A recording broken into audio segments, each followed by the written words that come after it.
अस्सलाम वालेकुम स्टूडेंट्स, मेरा नाम अमरीन अकरम है और मैं डेटाबेस एंड मैनेजमेंट सिस्टम्स की लैब्स कंडक्ट करूँगी।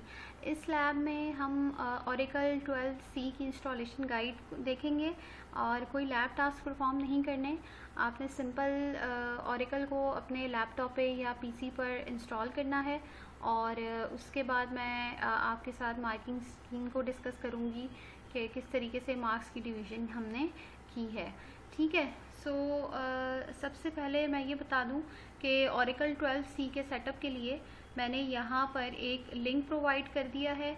इस लिंक को जैसे ही आप क्लिक करेंगे तो आपके पास एक ये वेब पेज ओपन हो जाएगा जहाँ पे ओरेकल 12c का सेटअप मैंने अपलोड किया है। सो आपने सिंपल ये करना है कि यहाँ से डाउनलोड का बटन प्रेस करके इस सेटअप को अपने पास डाउनलोड कर लेना है। जब आप इसको डाउनलोड कर लेंगे और ओपन करेंगे तो आपने फिर फर्दर इन स्टेप्स को फॉलो करना है, जो स्टेप्स मैं इस लेक्चर में बता रही हूँ। ठीक है, सो इस तरीके से जब आप अपने सेटअप के फोल्डर को एक्सट्रैक्ट करेंगे तो एक सेटअप की फाइल है, इसको आपने डबल क्लिक करना है। देन आपके पास कुछ इस टाइप का यूज़र इंटरफेस आएगा जिसमें आपने सिंपल यहाँ पर कोई भी ईमेल आईडी अपनी लिख लें और उसके बाद नेक्स्ट का बटन प्रेस करेंगे। देन उसके बाद आपने यहाँ पर जो स्किप सॉफ्टवेयर अपडेट्स के बटन को प्रेस करना है और उसके बाद आपने create and configure our database पर क्लिक कर देना है। राइट, इसी तरीके से इन्हीं स्टेप्स को आपने फॉलो करते हुए अब हम जो है वो बेसिकली डेस्कटॉप बेस डेटाबेस की बात कर रहे हैं। तो यहाँ पे आपने जो ऑप्शन चूज़ करना है that would be desktop class. Right, फिर इसी तरह से आपने ये सारे स्टेप्स फॉलो करते हुए जब आप आगे आएंगे यहाँ पर, तो अब यहाँ पर आपने देखना है कि यहाँ जब आप पासवर्ड लिखेंगे तो पासवर्ड का एक ये जो यहाँ पर की है इसको जब आप प्रेस करेंगे तो यहाँ पे आपको ये हिंट दे देगा कि आपने पासवर्ड का क्या फॉर्मेट रखना है। ठीक है, तो मैंने उस वक्त जब अपने पास क्रिएट किया था अकाउंट तो उसमें मैंने पासवर्ड 12345 एडमिन रखा था। आप कोई भी रख सकते हैं, लेकिन पासवर्ड सेट करने से पहले आप इस की को जैसे ही प्रेस करेंगे तो आपके पास एक टेम्पलेट या पैटर्न आ जाएगा जो आपने फॉलो करना है। ठीक है, उसके बाद जैसे ही आप इसको नेक्स्ट का बटन प्रेस करेंगे तो आपके पास इस टाइप की विंडो आ जाएगी जिसमें एक जो प्रोग्रेस बार है वो आपको नज़र आएगा। जैसे ही ये प्रोसेस कंप्लीट हो जाएगा और आपके पास इस तरीके से नेक्स्ट विंडो आ जाएगी। ठीक है, इसी तरीके से इन्हीं स्टेप्स को फॉलो करते हुए जब आप प्रोसीड करेंगे तो आपके पास कुछ इस टाइप की एक विंडो आपको नज़र आएगी। ठीक है, सो आपने ये करना है कि आपने स्टार्ट मेन्यू पे जाना है। स्टार्ट मेन्यू पे जाने के बाद अपने पास ओरेकल ओरा DB12 होम 1। ठीक है, और यहाँ पे आपने सर्च करना है database configuration assistant. Database configuration assistant को आपने सर्च करना है। ठीक है, ओरेकल ओरा DB12 होम 1। ठीक है, यहाँ पर आपने इसको जैसे ही आप इसको एक्सपेंड करेंगे तो आपके पास ये सारे ऑप्शंस आ जाएंगे। इनमें से आपने ये ऑप्शन यहाँ से सेलेक्ट कर लेना है। जैसे ही आप ये ऑप्शन सेलेक्ट करेंगे तो आपके पास ये विंडो आ जाएगी। ठीक है, सो हमारे पास इसमें ओरेकल में पहले से एक डेटाबेस बना हुआ है जिसे आप डेमो या डमी डेटाबेस कह सकते हैं। उस डेटाबेस को हम यूज़ करेंगे और उस डेटाबेस पे हमने जितने भी डेटाबेस से रिलेटेड ऑपरेशंस हैं, इंसर्ट का, डिलीट का, अपडेट का, वो हम इस ऑलरेडी जो डेटाबेस एग्जिस्ट करता है ओरेकल में उस डेटाबेस को यूज़ करते हुए ये सारे ऑपरेशंस हम परफॉर्म करेंगे। सो बेसिकली यहाँ पे हमने इस वाले ऑप्शन में आकर डेटाबेस को कॉन्फ़िगर करना है। ठीक है, जैसे ये डेटाबेस कॉन्फ़िगर हो जाएगा तो अब आपके पास इस टाइप की एक विंडो आई हुई होगी। पहले से आपने करना ये है कि पासवर्ड मैनेजमेंट के इस बटन को क्लिक करना है। जब आप क्लिक करेंगे तो आपके पास इस तरह की एक विंडो ओपन होगी जिसमें आपने पासवर्ड्स प्रोवाइड करने हैं। ठीक है, सो यहाँ पर मैंने वैसे पासवर्ड जो मैंने लिखे थे वो मैंने यहाँ पर डिफाइन कर दिए हैं, सिस का, सिस्टम का और स्कॉट का, ठीक है। ये 3 बेसिकली यूज़र्स हैं जिनके आपने पासवर्ड यहाँ पे रखने होते हैं। सो यहाँ पर सबसे पहले आपके पास जो सिस है उसका पासवर्ड भी मैंने 1 2 3 4 5 एडमिन रखा है। कन्फर्म पासवर्ड में भी सेम पासवर्ड रखा है। सिस्टम में भी मैंने यही पासवर्ड रखा है। उसके बाद इस विंडो को आपने यहाँ पर स्क्रॉल डाउन करना है। जैसे ही आप स्क्रॉल डाउन करेंगे तो आपको एक यूज़र नज़र आएगा स्कॉट का, ठीक है। और आपने इसको यहाँ से चेक लगा हुआ होगा ब्लू कलर का, आपने इसको अनचेक करना है। अनचेक करने के बाद यहाँ पर आपने इसका पासवर्ड लिखना है। मैंने यहाँ पे इसका पासवर्ड लिखा है टाइगर, ठीक है। इसका मतलब ये है कि जब आप अपने पास ओरेकल का डेटाबेस ओपन करेंगे तो किस यूज़र नेम से ओपन करेंगे, स्कॉट के नेम से, ठीक है। और उसका जो यूज़र नेम और पासवर्ड है वो मैंने क्या सेट किया है, टाइगर। ये काम जब आप कर लेंगे और आप उसके साथ ही ओके का बटन प्रेस कर लेंगे तो आपके पास ये विंडो आ जाएगी जिसमें ये आपसे पूछ लेगा कि do you want to continue. आपने जो पासवर्ड सेट करने थे वो उससे आप सेटिस्फाई हैं, तो इसमें आपने येस का बटन प्रेस करना है और आपके पास जो है अगेन एक फाइनल प्रोग्रेस बार यहाँ पे स्टार्ट हो जाएगा और आपकी इंस्टॉलेशन यहाँ पर एंड हो जाएगी। जैसे ही आपकी इंस्टॉलेशन यहाँ पर कंप्लीट हो जाएगी तो आपने सिंपल करना ये है कि अपने स्टार्ट मेन्यू पे जाना है और SQL+ लिखना है, ठीक है। जैसे यहाँ पर मेरे पास स्टार्ट मेन्यू है और स्टार्ट मेन्यू में जाके मैं यहाँ पर लिखती हूँ SQL+। तो बिल्कुल इसी तरीके से आपने अपने पास SQL+ लिखना है और एंटर का बटन प्रेस कर देंगे तो आपके पास इस तरीके से कमांड लाइन ओपन हो जाएगा, ठीक है। सो जैसे ही ये कमांड लाइन यहाँ पर ओपन होगा तो ये आपसे पूछेगा एंटर यूज़र नेम। जैसे मैं यहाँ पे अपने पास SQL+ ओपन करती हूँ तो मेरे पास यहाँ पे ये जैसे ही कनेक्ट होगा तो ये मुझसे यहाँ पे क्या पूछ रहा है, यूज़र का नाम। तो मैंने यहाँ पे लिख दिया स्कॉट और यहाँ पे अब मुझे लिखना है पासवर्ड। अच्छा, ये बात मैं बता दूं कि यहाँ पे आप जो भी पासवर्ड एंटर करेंगे वो नज़र नहीं आएगा, ठीक है। सो इसमें परेशान होने की आपको ज़रूरत नहीं है कि हम पासवर्ड यहाँ टाइप कर रहे हैं और जो लेटर्स हैं वो लिखे हुए नज़र नहीं आ रहे, तो वो हिडन होते हैं, ठीक है। जैसे मैं अभी यहाँ पे मैंने टाइगर लिखा है, आप देखें नज़र नहीं आ रहा जबकि मैंने पासवर्ड टाइप कर दिया है। जैसे ही पासवर्ड टाइप कर देंगे तो ये आपके पास जो है वो डेटाबेस कनेक्ट हो जाएगा। इसका मतलब ये है कि आपके पास ओरेकल सक्सेसफुली क्या कहते हैं इंस्टॉल हो चुका है और आपने जो यूज़र स्कॉट का बनाया था जिसका पासवर्ड टाइगर था वो भी अब लॉगिन हो गया है, ठीक है। लॉगिन होने के बाद अब जो है वो आप यहाँ पे डेटाबेस पे जितनी भी क्वेरीज हैं वो आप अप्लाई कर सकते हैं, ठीक है। सो यहाँ पे जो बिल्ट इन डेटाबेस है बना हुआ है उसका नाम इम्प है, EMP इम्प, ठीक है। तो अब डेटाबेस में ये नेक्स्ट लैब में जाके हम और डिटेल में देखेंगे कि किस तरीके से ऑपरेशन परफॉर्म होते हैं। किसी भी डेटाबेस में जो भी आपने टेबल्स बनाए होते हैं, ठीक है, टेबल्स या पर्टिकुलर कॉलम्स जितने भी होते हैं उन सब का डेटाबेस जब आपने डेटा या रिकॉर्ड आपने देखना होता है या व्यू करवाना होता है तो उसके लिए जो हम क्वेरी यूज़ करते हैं वो हम सेलेक्ट की क्वेरी यूज़ करते हैं, ठीक है।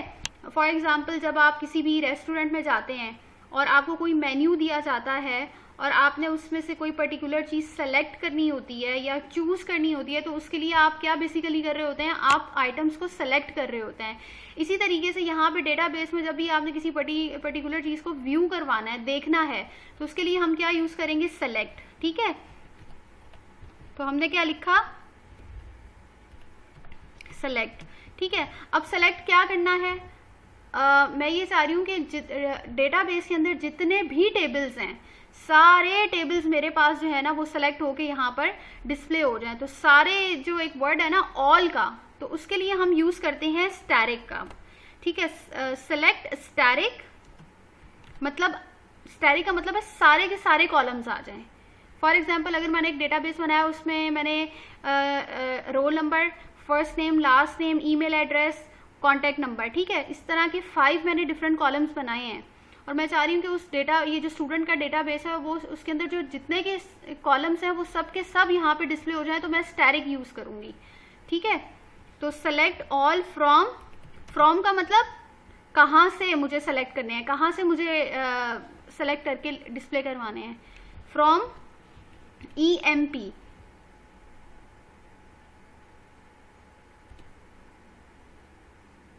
अच्छा, अब यहाँ पर ऑरेकल के अंदर जो है जब भी आप कोई भी स्टेटमेंट लिखेंगे तो स्टेटमेंट के एंड में आपने एक टर्मिनेटर लगाना है, बिल्कुल जैसे आपने प्रोग्रामिंग में करते हैं कि एंड ऑफ द स्टेटमेंट को आपने बताने के लिए टर्मिनेटर यूज़ करना होता है। अब मैंने यहाँ पर टर्मिनेटर यूज़ नहीं किया तो ये कह रहा है कि अभी आपने एक स्टेटमेंट लिखनी है और आपने दूसरी स्टेटमेंट भी लिखनी है।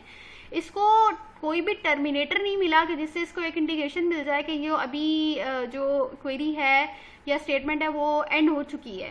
सो उसको बताने के लिए हमने करना क्या है कि हमने प्रीवियस कमांड को दोबारा, मैं ये चाह रही हूँ कि मैं आखिर में टर्मिनेटर लगा के दोबारा से सेम स्टेटमेंट को एग्जीक्यूट करूं, ठीक है। तो उसके लिए आपने क्या करना है, ये जो अप का की है, अप डाउन लेफ्ट राइट की कीज होती हैं, ठीक है, कीबोर्ड के अंदर मैं अप की जब प्रेस करूंगी तो मेरे पास पहले वाली जो कमांड है वो दोबारा से आ जाएगी और यहाँ पे मैंने टर्मिनेटर यूज करना है। एंटर का बटन प्रेस करेंगे तो मेरे पास एक मिनट, अच्छा यहाँ पर अब ये चीज़ देख लें कि मैंने इस चीज़ को स्मॉल लेटर्स में लिखा है ताकि आपको ये पता चल जाए कि ये जो टेबल का नाम मैंने यहाँ पे लिखा है इम्प और कैपिटल इम्प। ये देखिए कि मैंने यहाँ पर सेलेक्ट स्टैटिक फ्रॉम इम्प का मतलब ये था कि सेलेक्ट करें, स्टैटिक का मतलब ऑल कॉलम्स, ठीक है, फ्रॉम टेबल का नाम, ठीक है। यहाँ पे मेरे पास जो टेबल का नाम है वो EMP के नाम से है। अभी इसकी इतनी डिटेल्स में जाने की ज़रूरत नहीं है, बस आप ये देख लें कि इसकी फंक्शनैलिटी क्या है। नेक्स्ट लैब में हम इससे रिलेटेड टास्क परफॉर्म करेंगे तो ये और क्वेरी क्लियर हो जाएगी। अब मेरे पास इसमें एरर आ रहा था, ठीक है। तो अब एरर इसलिए आ रहा था क्योंकि स्मॉल EM के नेम से कोई भी डेटाबेस में ना कोई भी टेबल एग्जिस्ट ही नहीं करता। किस नाम से? कैपिटल EMP के नेम से एग्जिस्ट करता है। सो यहाँ पे ये केस सेंसिटिव है। यहाँ पे बेसिकली मैं ये बताना चाह रही थी कि ये आप लोगों को साथ साथ पता चल जाए कि दो चीज़ें इंपॉर्टेंट है, एक तो ये केस सेंसिटिव है, दूसरी चीज़ ये है कि आपने एंड ऑफ द स्टेटमेंट बताने के लिए यानी कि रन करना है जब इसको और आपने ये बताना है कि ये मेरी स्टेटमेंट यहाँ पर कंप्लीट हो गई है तो आपने टर्मिनेटर का सिंबल यूज़ करना है। अब सेलेक्ट ऑल फ्रॉम एम्प्लॉय, ठीक है। तो अब यहाँ पर इस इम्प का ये जो टेबल है, इस टेबल में emp number, e name, job, hire date, salary, commission, ये सब क्या है, इसकी कॉलम्स हैं। और ये सब क्या है, ये रोज हैं, ठीक है। ये इसके अंदर जो इंडिविजुअल वैल्यूज हैं ये इसका डेटा है, सही है। ये कंप्लीटली डिटेल्स कहाँ पे हैं? इम्प के टेबल में। तो इसी तरीके से अगर मैं सिर्फ और सिर्फ जॉब सेलेक्ट करना चाहती हूँ इस पूरे टेबल में से तो मुझे यहाँ पे क्या लिखना पड़ेगा?